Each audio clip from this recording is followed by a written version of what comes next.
2024ची हृदयरोगाची treatment आणि 2000च्या आधीची हृदयरोगाची treatment ही वेगळी आहे का? तर नक्कीच वेगळी आहे।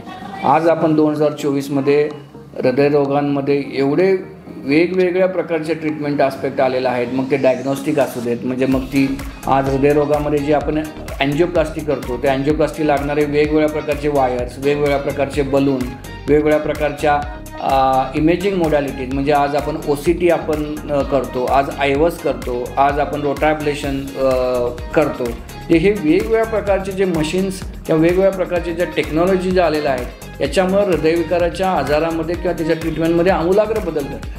म्हणजे 1980 किंवा 82मध्ये ज्यावेळी पहिल्यांदा अँजिओप्लास्टी चालू झाली, तर आपल्याला तो जो स्टेंट होता, तो हिपारिनचा स्टेंट आपल्याला क्रम्प करावा लागायचा बाहेर शरीराच्या। आज सहजगतीने शरीरातल्या लहानातल्या लहानात रक्तवाहिनीमध्ये जाणारे स्टेंट्स अवेलेबल झालेले आहेत। एखादी रक्तवाहिनीमध्ये स्टेंट घातल्यानंतर तो स्टेंट पूर्णपणे बसलाय का हे आपण आधी फक्त अँजिओग्राफीद्वारे बघत होतो, पण आज आपण जी 3D OCT टेक्नॉलॉजीने जी आपण अँजिओग्राफी करतो, त्याच्यामध्ये आपण हृदयाच्या रक्तवाहिन्यांच्या आत जातो आणि बघतो की तो स्टेंट किंवा ती स्प्रिंग बरोबर बसली आहे का। त्याच्यानंतर ते आयवस या टेक्नॉलॉजीने आपण त्याचं मूल्यमापन करतो की या स्प्रिंगला किंवा ह्या घातलेल्या टेक्निकला किती दिवसाचा किती वेळ आहे।